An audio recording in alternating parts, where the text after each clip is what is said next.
दर्शन और योग ये परस्पर पूरक है।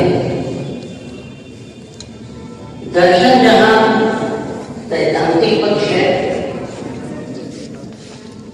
योग का व्यावहारिक और क्रियात्मक पक्ष होता है। विभिन्न दर्शन जहाँ जीवन प्रबंधन, समाज एवं संस्कृति प्रबंधन, राष्ट्र एवं अंतर्राष्ट्रीय या ग्लोबल प्रबंधन के लिए तर्क या रीजनिंग के आधार पर विभिन्न संकल्पनाओं या कहिए हाइपोथेसिस का विकास करते हैं, वहीं योग विज्ञान, तंत्र विज्ञान, मंत्र विज्ञान आदि इन्हें प्रायोगिक प्रमाणीकरण एवं तकनीक का आधार प्रदान करते हैं। यदि हमारा भारतीय दर्शन कहता है कि हम मूलतः एक आत्मा हैं जो जन्म लेती है और मृत्यु के बाद भी बनी रहती है, तो आत्म साक्षात्कार कराना एवं दिवंगत आत्माओं से संवाद स्थापित कराना, ये इन्हीं पद्धतियों का काम होता है। अगर यह साधना पक्ष दर्शन के साथ नहीं होता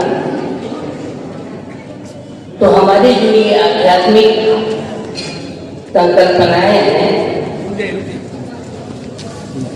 जो व्यक्त संसार के मूल में किसी आध्यात्मिक अव्यक्त संसार को तलाशती है, महज अंधविश्वास का लाकर सबका दम तोड़ चुकी होती है। इन साधकों, ऋषियों की साक्षात अनुभूति ही इन स्पिरिचुअल फिलोसॉफी और स्पिरिचुअल साइंस का आधार बनती है। साथ ही साथ भिन्न भिन्न प्रकार के आर्ट ऑफ लिविंग, साधना पद्धतियाँ आदि जैसी, जिनका डंका आज पूरे विश्व में बज रहा है। महोदय, वेस्टर्न साइंस में भी पैरा फिजिक्स, पैरा साइकोलॉजी आदि के तहत भारतीय दर्शन के इन सूक्ष्म सत्ताओं पर, जैसे पुनर्जन्म, पास्ट लाइफ रिग्रेशन आदि पर सार्थक प्रयोग हो रहे हैं। इस प्रकार इनके साइंटिफिक ऑब्जेक्टिव वेरिफिकेशन हो रहे हैं, जो आवश्यक भी है, पर उन्हें जीवन में उतार कर उत्तरोत्तर विकसित करने की कला या साधना पक्ष उनके पास नहीं है। इसलिए आज भी वेस्ट इन ऋषि मुनियों के आश्रमों की ही शरण लेते हैं, वहीं पर आते नजर आते हैं। भारतीय सनातन संस्कृति ने सैद्धांतिक पक्ष जैसे गीता, योग आदि और साधना पक्ष को कभी अलग अलग नहीं किया, और यही कारण है कि यहाँ पर जो नाम दिया गया वह है दर्शन, यानी अनुभूति या विजन। वेस्ट में इसे फिलोसॉफी कहा गया। फिलॉस जो सोफिया यानी लव फॉर विजडम। अब ये विजडम क्या है? एंशिएंट ग्रीक फिलोसोफर ने फिलोसॉफी के तहत ही फिजिक्स, केमिस्ट्री, मैथ, बायोलॉजी आदि विभिन्न विधाओं को विकसित किया, ताकि जीवन एवं जगत के विभिन्न आयामों को गहराई से समझा जा सके तथा उनके समन्वय से जीवन एवं जगत के उद्भव, विकास एवं गंतव्य, ऑरिजिन, डेवलपमेंट एंड डेस्टिनी को समझा जा सके, और इसके आलोक में आदर्श व्यक्ति एवं विश्व समुदाय का निर्माण एवं प्रबंधन किया जा सके। महोदय, धीरे धीरे ये सारे विषय स्वतंत्र होते चले गए। नतीजतन विज्ञान एवं तकनीक तो विकसित होते चले गए, लेकिन उनका जो दार्शनिक उद्देश्य था वह पीछे रह गया। और निरुद्देश्य तरीके से तकनीकी विकास ने हमें धीरे धीरे तनाव, संघर्ष एवं संपूर्ण सृष्टि के विध्वंस के कगार पर लाकर खड़ा कर दिया। ज्ञान विज्ञान बढ़ता चला गया, जबकि विज्ञान पीछे छूटता चला गया। दर्शन एवं पूरी मानवता के समक्ष आज संकट यही है। महोदय, हम सभी जानते हैं कि हम सभी एवं पूरी सृष्टि अन्नमय कोश यानी एटम से बना है। एटम से प्राणमय कोश यानी वनस्पति, उससे फिर मनोमय के कोश यानी जीव जंतु, और सबसे अंत में विज्ञानमय कोश यानी रीजन एवं साइंटिफिक टेम्पर का हाईएस्ट प्रोडक्ट यानी मनुष्य बना। पर विडंबना यह है कि परमाणु से लेकर के ब्रह्मांड तक पूरी प्रकृति रीजन एवं साइंस के नियमों का पालन कर परफेक्ट हार्मोनी और इकोलॉजिकल बैलेंस में रहते हैं। पर रैशनैलिटी का यह हाईएस्ट प्रोडक्ट यानी मनुष्य न खुद से कनेक्ट हो पाता है, खुद भी बेचैन रहता है, जाकर वहीं नदियों, पहाड़ों, जंगलों में और कुत्ते बिल्ली पालकर खुद घूमता है। न ही वह दूसरों से कनेक्ट हो पाता है। हर व्यक्ति आज दूसरे से परेशान है, सोचता है दूसरा व्यक्ति ऐसे क्यों करता है, ऐसे क्यों सोचता है, दूसरा हमारे बारे में ऐसे ही सोचता है। उसी प्रकार पति पत्नी के बीच, माँ बाप के और बाल बच्चों के बीच, परिवार में भी तनाव है। इसी तरह सामाजिक जीवन, राजनीतिक जीवन, राष्ट्र एवं अंतर्राष्ट्रीय संबंध सभी कंफ्लिक्ट एवं तनाव से भरे हैं। आखिर प्रकृति का ये हाईएस्ट इवॉल्यूशन ऐसा क्यों हो गया? हमारे शास्त्र एवं भारतीय दर्शन कहते हैं इसका कारण है अज्ञान या माया। अब ये माया क्या है? अगर बहुत कॉमन सेंस की दृष्टि से देखें तो अज्ञान या माया एक नेचुरल प्रोसेस है। जब व्यक्ति बौद्धिक ज्ञान के स्तर पर पहुंचता है तो बुद्धि स्वभावतः मूल सत्ता को सब्जेक्ट और प्रेडिकेट दो खंडों में बांट देती है। हम तीसरा चौथा क्लास के बच्चे को भी पढ़ाते हैं कि हमारा हर वाक्य, हर ज्ञान, हर शब्द सब्जेक्ट प्रेडिकेट फॉर्म में होता है।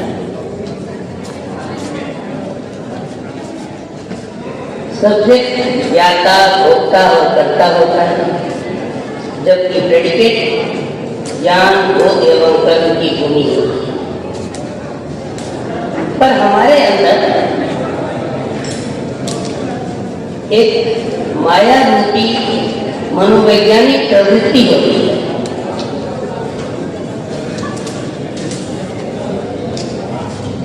कि प्रेडिकेट वर्ल्ड में जब भी कोई अच्छा या बुरा परिवर्तन होता है तो सब्जेक्ट उसे आत्मसात कर लेता है। जैसे आज अगर किसी को 10 करोड़ का लॉटरी निकल जाए तो वह कहता है कि नाउ आई एम रिच। इस तरह से प्रेडिकेट सब्जेक्ट के अंदर आ गया और उसकी पूरी सेल्फ आइडेंटिटी, उसका परसेप्शन, उसका एक्शन सभी बदल जाता है। और एक आर्टिफिशियल सब्जेक्ट जो कि प्रेडिकेट के साथ मिक्स होता है वह तैयार हो जाता है। उसी के अनुरूप दुनिया के प्रति विजन भी आर्टिफिशियल हो जाता है। हम खुद भी आर्टिफिशियल इंटेलिजेंस बनते जा रहे हैं और आर्टिफिशियल इंटेलिजेंस की पूरी दुनिया हम खड़ी करते जा रहे हैं। खुद से दूर, अपनी वास्तविकता से दूर मनुष्य अलबेला प्राणी बनता चला जाता है। दर्शन जहाँ इन समस्याओं की तह में जाकर इस माया के स्वरूप, कारण, निवारण आदि को समझने का बौद्धिक प्रयास करता है। साधना की विभिन्न पद्धतियाँ और उनके प्रति श्रद्धा और विश्वास जगाने का प्रयास करता है। हमारे ये मनीषी हमें प्रायोगिक एवं क्रियात्मक गाइडेंस प्रदान करते हैं। तमाम योग की पद्धतियों में क्रिया योग एक विशेष महत्व इसलिए रखता है कि यह हमें किसी जंगल में जाकर, पहाड़ों में जाकर योग की क्रिया करने के लिए नहीं करता, बल्कि ये जीवन के तमाम संघर्षों में, हमारे प्रोफेशन के संघर्षों में बने रहते हुए, जूझते हुए हमें अपने जीवन को अधिक से अधिक नेचुरल और आध्यात्मिक बनाने की सीख देता है। इसीलिए हमने ये सोचा कि क्रिया योग हमारे विद्यार्थियों के लिए, हमारे प्रोफेशनल्स के लिए, हमारे शिक्षकों के लिए सबसे अधिक समीचीन है। और आप देख रहे हैं हमारे बीच जो हमारे दो मनीषी उपलब्ध हैं, ये सभी हाईली एजुकेटेड और प्रोफेशनल दुनिया में सक्सेसफुल लोग हैं। मैं इतना ही कहकर दर्शन और क्रिया योग के विषय में एक थोड़ी सी हल्की सी जानकारी आपके बीच मैंने देने का प्रयास किया। धन्यवाद।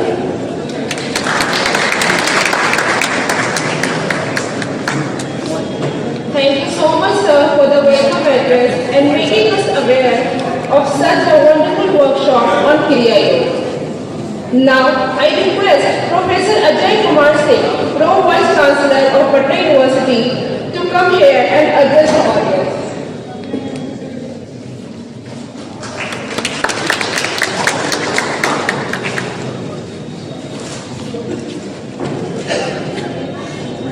इस कार्यक्रम के मंच पर आसीन chairperson professor R C. Sinha, former professor and head department of philosophy Patna university, chief speaker Shrimati Jyoti Kapoor, guest of honour Shri D M. Gautam, former DGP Bihar, keynote address speaker Shri Shantanu Kapoor, former member और senior advisor Yogi Raj Shyamacharan mission, Padmashri Vimal Jain ji, secretary R K mission Muzaffarpur Swami Bhavatananda जी, इस मंच पर बैठे हुए Patna science college और Patna BEd college के प्राचार्य Rajkishore ji and head department of philosophy Rajesh Kumar Singh, इस सभा में उपस्थित सभी सदस्यगण, छात्र छात्राएं, मैं सबसे पहले इस कार्यक्रम फिलोसफी इंटरनेशनल साइंस और क्रिया योगा के आयोजन के लिए हेड डिपार्टमेंट ऑफ फिलोसफी और उनके जितने भी सहकर्मी हैं उन सबका धन्यवाद देता हूँ। ये क्रिया योग, मैं तो साइंस बैकग्राउंड का आदमी हूँ, मुझे जहाँ भी पता है मैं जाता हूँ तो सीखने के लिए, और हमेशा मैं स्टूडेंट बनकर ही रहता हूँ जिससे मैं कुछ सीख पाऊँ। तो आज मैं इस कार्यक्रम में उसी मोटिव के साथ आया हूँ कुछ मैं सीखूँ। जहाँ तक मेरी जानकारी है, ये क्रिया योग बहुत पुरानी पद्धति है, और जब रामायण, वेद, उपनिषद ये सब कुछ नहीं लिखे गए, बाइबल भी नहीं लिखी गई, उसके पहले का ये विधि है। और ये क्रिया योग इसलिए इसमें सबसे जरूरी है मन का कंट्रोल करना, क्योंकि मन इतना चंचल होता है कि आप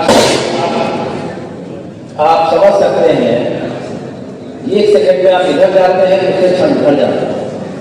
तो सबसे पहली चीज होती है मन को कंट्रोल करना और आपको अंदर में देखना है, बाहरी दुनिया को कम देखना है, अंदर में ज्यादा देखना है, तभी आप कुछ सिद्धि कर पाएंगे। जैसे से फॉर एग्जाम्पल अगर पृथ्वी को हम देखें तो पृथ्वी पर चलते चलेंगे आप एक शहर पाएंगे, दूसरे शहर पाएंगे, दूसरे शहर को देखेंगे, उसमें कुछ पा नहीं पाएंगे। लेकिन जब अंदर घुसना चाहेंगे पृथ्वी में, उसके जितने स्फीयर्स हैं, लेयर्स हैं, आप देखेंगे किसी लेयर में आपको गोल्ड मिलेगा, किसी लेयर में पेट्रोलियम प्रोडक्ट्स मिलेंगे, पेट्रोलियम मिलेगा, किसी में आप डायमंड देखेंगे, कहीं गोल्ड देखेंगे। कहने का मतलब ये है इस सृष्टि में और कहीं भी आप अंदर देखते हैं तभी कुछ आप पाते हैं और तभी आपका विकास होता है। और ये क्रिया ये एक बैलेंस एनर्जी को कंट्रोल करता है थ्रू प्राणायाम एंड मेडिटेशन। यहाँ मैं ये चर्चा करूँ कि मेरे पूर्व में जो भी रहा है यहाँ एजुकेशन सिस्टम, उसमें गुरुकुल सिस्टम चला और उस गुरुकुल सिस्टम में जो टीचर थे जो पढ़ाते थे और शोध का कार्य भी करते थे, दे वर कॉल्ड सेंट्स, उनको सेंट कहा जाता था। और उनका 3 backbone yoga, pranayama and meditation, और इसी 3 के कॉम्बिनेशन पर उन्होंने अच्छे अच्छे शोध किया करते थे। और उसी विधि विधान से भारत जो है बहुत सारे नॉलेज पावर पैदा करता है, जो धीरे धीरे हम लोग अपने विश्वास पर चलते गए और हम लोग का वो ज्ञान में प्राप्त हुआ। क्या थे, क्या हुए, और फिर हम लोग डेवलप स्टेज में लगे हुए हैं और विश्वास है कि 20-25 वर्षों में हम लोग फिर आगे आ जाए। तो सेंट जो मेडिटेट करते थे उसमें एग्जाम्पल हम दे दें आपको, क्योंकि ये सब हम लोग डिफरेंट डिसिप्लिन के हैं। जिंक का एक्सट्रैक्शन, आप जानते हैं जिंक का एक्सट्रैक्शन बहुत डिफिकल्ट था। ये एक्सट्रैक्शन टेक्निक जो है वही गुरुकुल में आया भारतवर्ष में 5000 वर्ष पहले। अब समझिए जनाब, साइंस नहीं था, लगता है साइंस नहीं हो रहा है, साइंस हो रहा था, वही सेंस करते थे।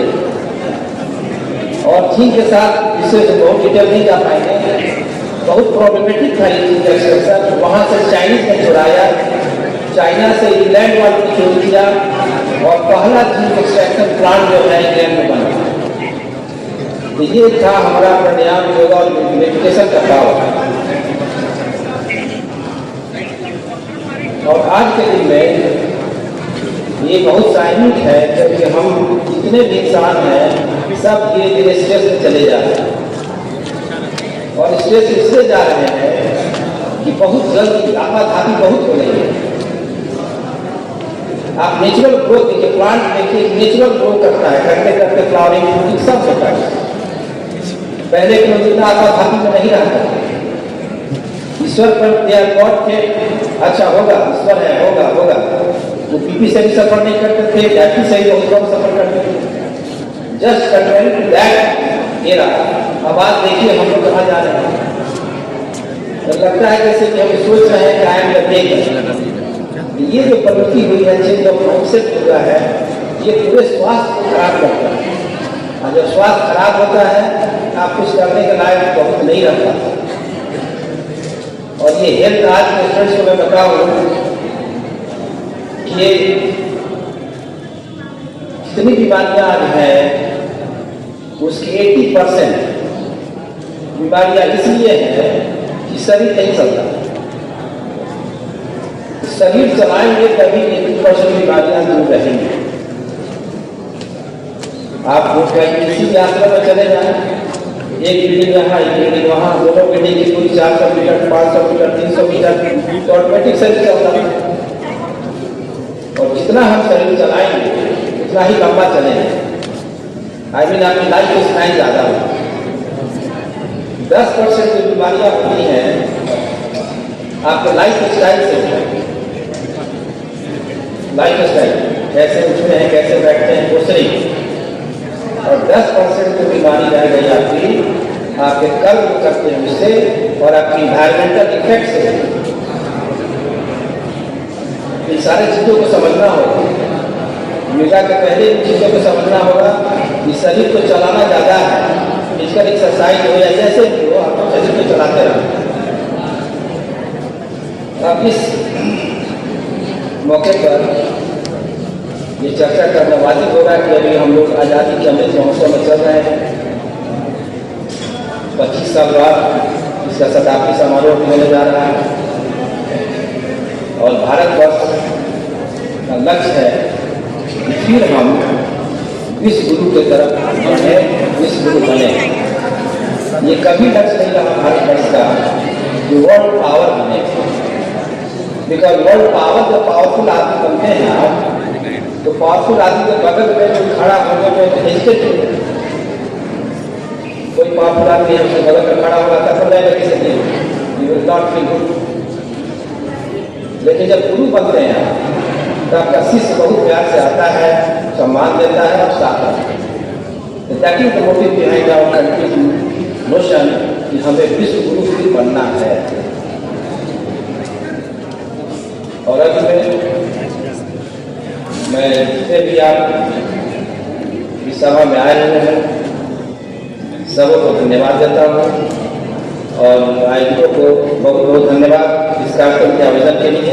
धन्यवाद।